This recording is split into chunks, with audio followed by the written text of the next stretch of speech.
Tilta Hydra Alien Mini Ultimate Kit. That's a mouthful. And I have to admit that was kind of the impulsive buy for me, even though I was debating this internally for like 36 hours. And then I bought it directly from Tilta, and probably mostly because it was out of stock in States. So I thought, yeah, it would be probably out of stock for Europe too. And I already ordered then the Smallrig suction cup and my bike clamp from Smallrig, but they were not yet here, so I also pulled the trigger on this one, even though I've seen some reviews and the footage out of it is not very impressive, but I wanted to test it and see if it's really bad, because the idea is this can change your DJI Pocket 3 into Pulseman Ronin 4D. So yeah, I pulled the trigger. The Ultimate Kit is $209, and I have to unfortunately pay additional $90 of duties and taxes here in Poland. So in total it was like $300 for me. And what is in the box? The electronic suction cup. There is also a 90 degrees converter, which is useful to mount the thing on a side of the car. So this is all rosette based, so now you can mount it on the side of your car and the camera is still perpendicular to the ground. Of course, the hydraulic arm itself, and it's 220 gram counterweight, which you can remove. There is a bracket for Pocket 3. It's NATO rail based. What else is in the box?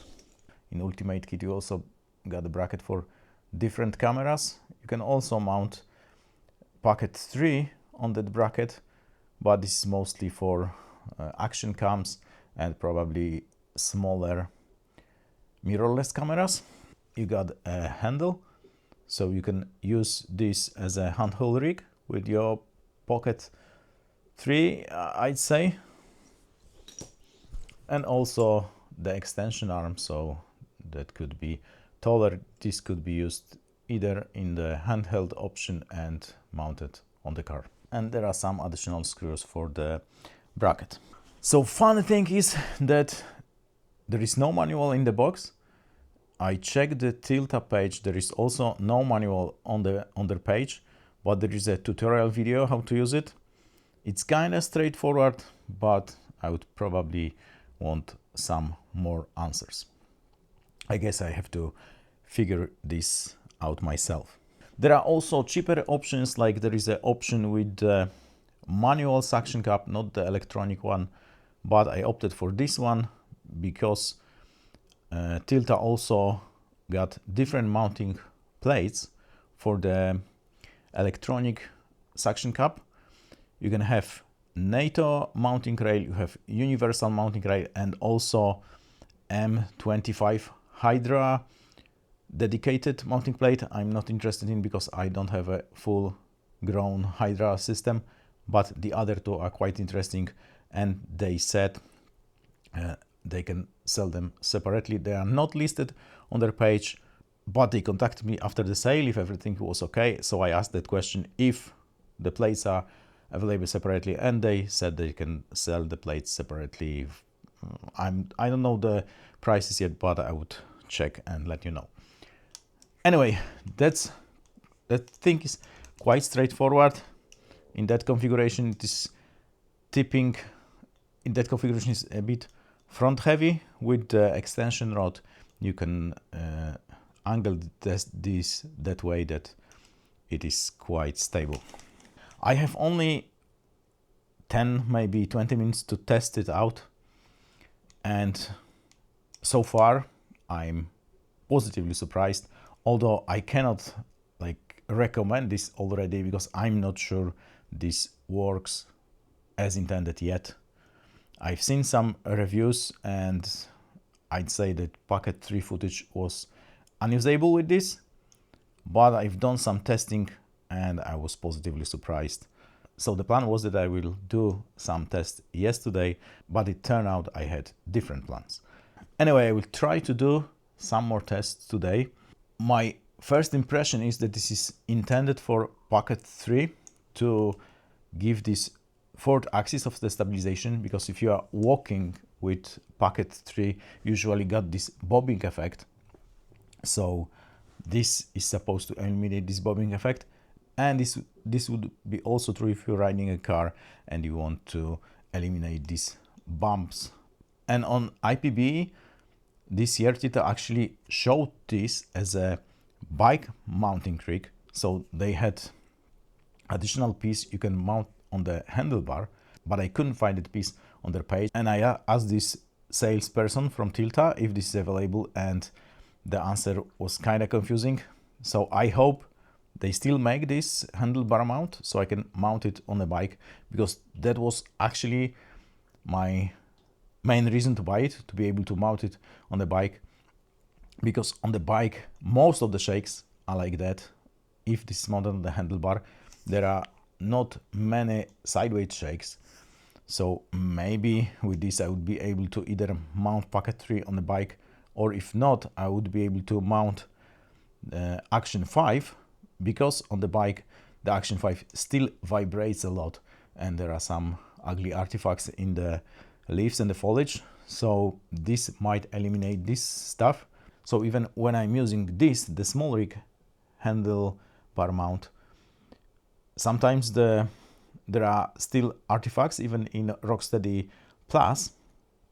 So I got some hope that this could eliminate this, although it is quite heavy, so not sure it would be feasible to mount it on the bike if they got the bike mount actually. As you can see, the size comparison, this is like 4 times bigger, the area is like 4 times bigger, so maybe 3 times, I don't know. And how does it work actually? This one is really straightforward. There is a double suction cup below. I have a sheet of polycarbon so I can demonstrate how this works. So basically you push it on the polycarbon and then there is a lever you press. And now you can see how the both layers of the suction cup are connected to the polycarbon. It's since it is quite thin, it is even bended, so the suction cup is glued to the polycarbon now with 2 layers. So this is actually quite strong. I tried to rip it off the car and I succeeded, but I had to use a lot of force. It was like more force than I expected was needed to rip it out. And then if you want to remove it, you open this lever and there is a pull tab. You pull the tab and it goes off. This worked surprisingly well with the Acttion cam, but I tried it with the Pocket 3 and the footage with this is unacceptable. There is this jello effect, so I'd say you cannot use this with Pocket 3. I was riding my car off-road, but this is normal car, not an off-road car, so I was quite cautious. I was driving 30 kilometers per hour tops, so even with 30 kilometers per hour it was unusable, the footage. So I'm kinda glad that I got Tilta Hydra. How does the Hydra works? This is just a cover. You got the suction cup here. There is some kind of the air filter, and I got this sheet of polycarbon. There is a red button on this electronic suction cup. You just press it onto the thing. You want to glue this on. You press the button. This turns on and starts sucking.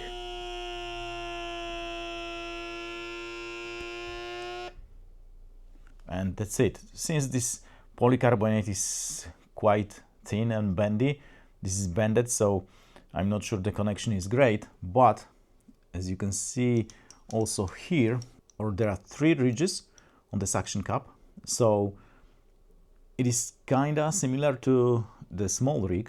so that there are more than one layer. If one layer fails, probably the second one will still keep it up. But the first reach is usually not connected to the area you are trying to attach it, but the second and the third are. So the suction is really good. I need like twice or maybe 5 times more force to rip it off my car.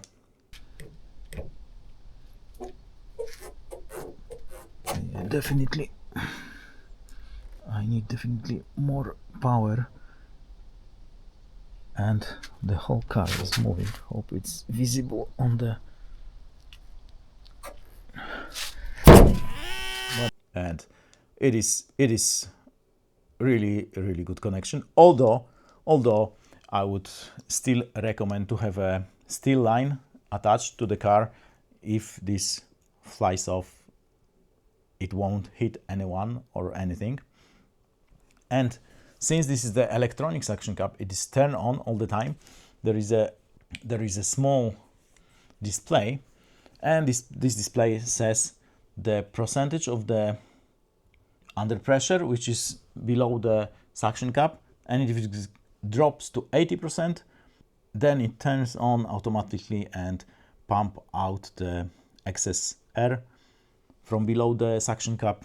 So actually that could be glued forever, because you also have a USB-C port, and that could be powered externally, so actually you can have it glued forever.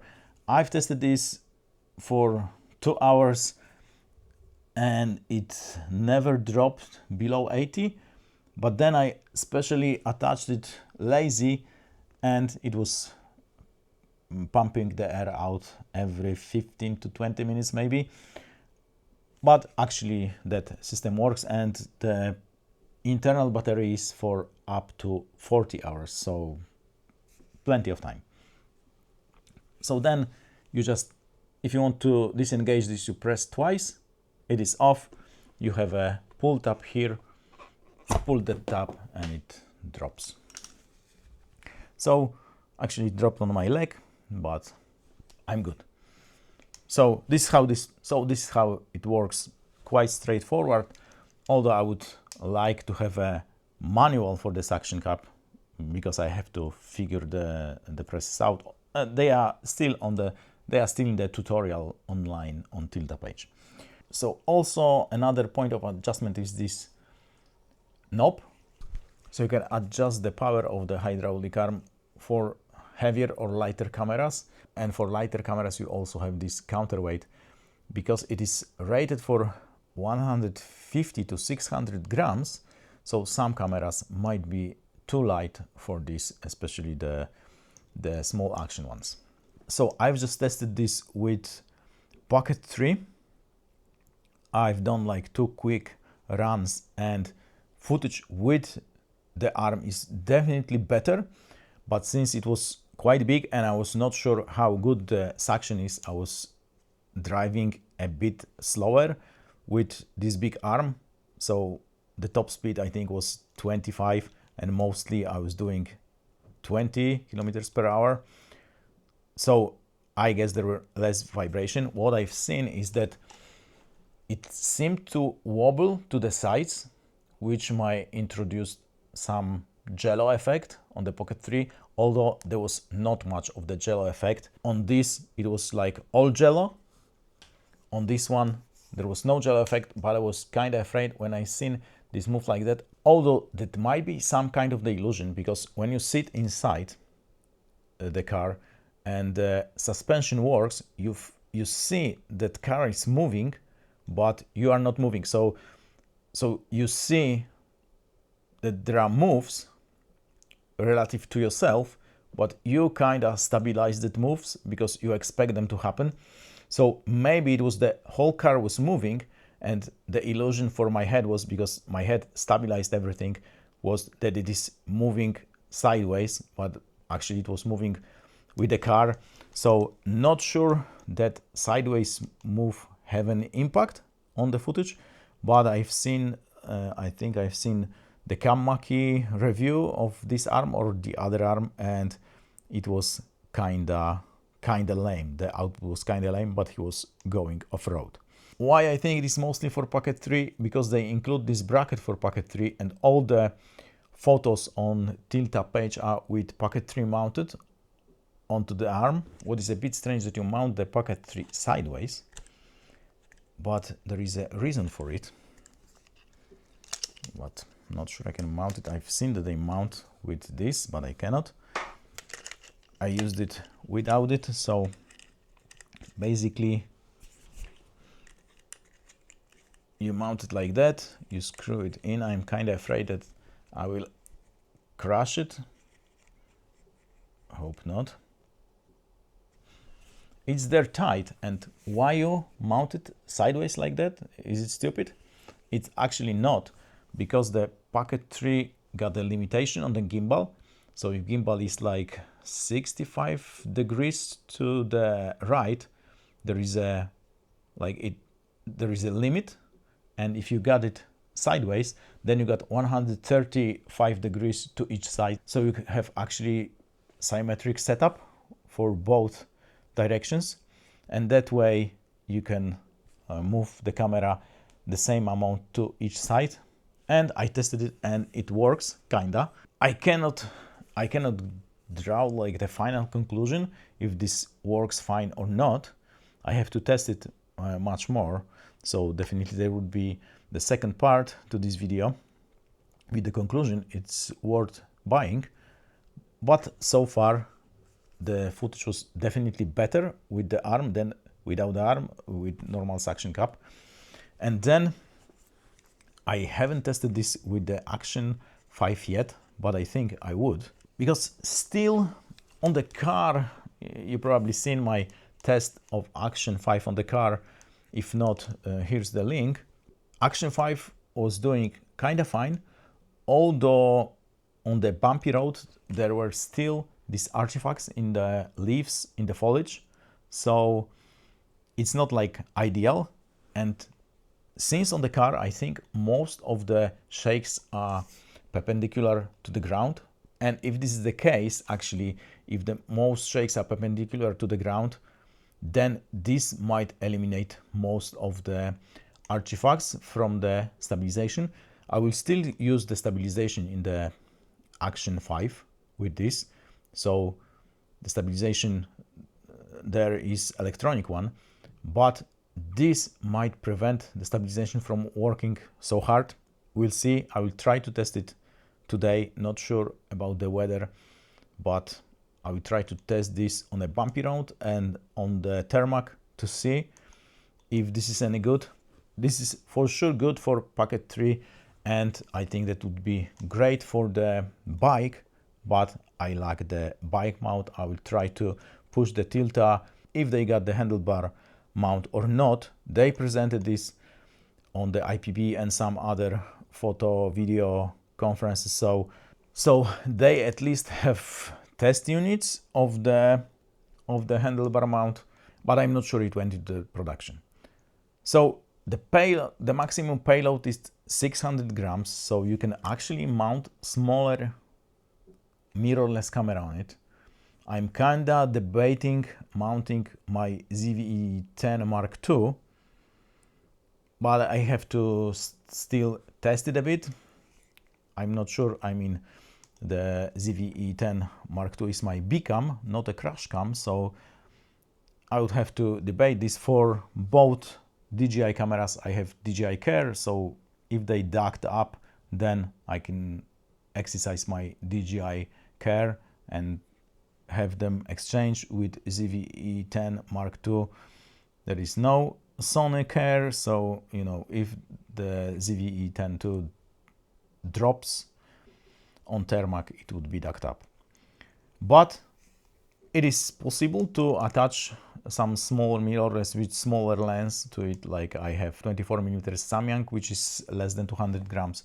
So with ZV-E10 II, it should be within the limit of this arm. So maybe I will test it later, so maybe there will be third video about the arm, so stay tuned. But definitely I would try to test this more with Pocket 3 and also test this with Acttion 5 to see if there is any impact on the footage for Acttion 5.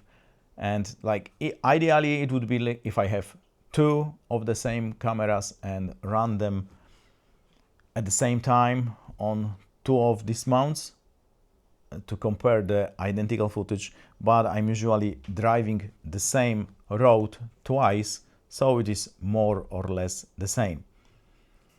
Anyway, that's about the first impressions about the Tilta Hydra Alien Mini Ultimate Kit, but expect some follow-up. I would either tell you it's great, I will tell you it's not great because I bought it with my own money, and maybe I will tell you that my Pocket 3 is dug up because it dropped from the car.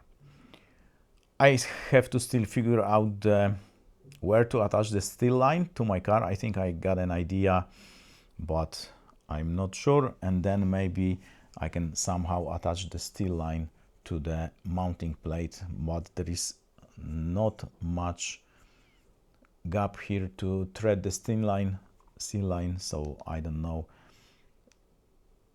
if it's possible. And then I will probably buy the other mounting plates for this, so we'll see. The NATO rail plate seems to have some additional mounting holes, and maybe the NATO rail would be better, although on the NATO rail there is no rosette, and this is all rosette based, and on there is another one which is universal, and the universal one have a rosette.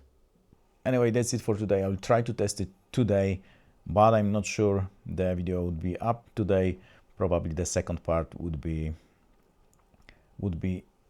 later. So that's it, and cheers, mate.